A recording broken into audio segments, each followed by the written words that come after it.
പുഴയോരങ്ങളും പാടശേഖരങ്ങളും കേന്ദ്രീകരിച്ച് പാലക്കാട്ട് ഇഷ്ടിക നിർമ്മാണം പുരോഗമിക്കുകയാണ്.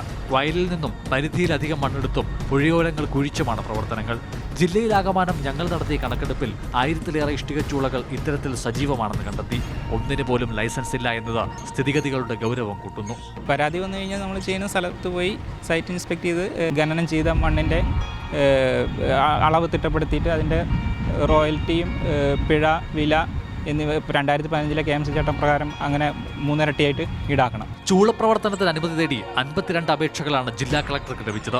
തഹസീൽദാർ, പ്രിൻസിപ്പൽ കൃഷി ഓഫീസർ, ജിയോളജിസ്റ്റ് എന്നിവരടങ്ങുന്ന സമിതിയാണ് ഇതിൽ തുടർ നടപടി സ്വീകരിക്കുക. ലഭിച്ച അപേക്ഷകളിൽ ഒന്നിൽ പോലും ലൈസൻസ് അനുവദിച്ചിട്ടില്ലാത്ത സാഹചര്യത്തിലാണ് പാലക്കാട് ഇഷ്ടികക്കളമായി മാറുന്നത്. നമ്മൾ അപേക്ഷ കൊടുത്താൽ ഇത് പൂർവികമായിട്ട് അത് വെച്ച് ഇന്നും ഇന്നലെയല്ല, ഇതെന്നൊക്കെ നമ്മൾ ജനിക്കുന്നതിന് മുമ്പ് ഇത് സംഗതി നടന്നുകൊണ്ടിരിക്കുന്നതാണ്. മുതലമട, വടവന്നൂർ, കൊല്ലങ്കോട്, പല്ലശ്ശന, എലവഞ്ചേരി എന്നീ പഞ്ചായത്ത് പ്രദേശങ്ങളിലാണ് ഏറ്റവും അധികം ചൂളകളുള്ളത്. മലമ്പുഴ, വടക്കഞ്ചേരി, ചിറ്റൂർ, തൃത്താല, ആനക്കര മേഖലകളിലും പ്രവർത്തനങ്ങൾ സജീവം. കരഭൂമിയിലെ അനധികൃത ചൂളപ്രവർത്തനത്തിനെതിരെ വില്ലേജ് ഓഫീസറുടെ റിപ്പോർട്ടിന്റെ അടിസ്ഥാനത്തിൽ പോലീസിന് ക്രിമിനൽ കേസ് രജിസ്റ്റർ ചെയ്യാവുന്നതാണ്. എന്നാൽ പാലക്കാട് ജില്ലയിൽ ഇതുവരെ ഇത്തരത്തിലൊരു കേസും രജിസ്റ്റർ ചെയ്യപ്പെട്ടിട്ടില്ല.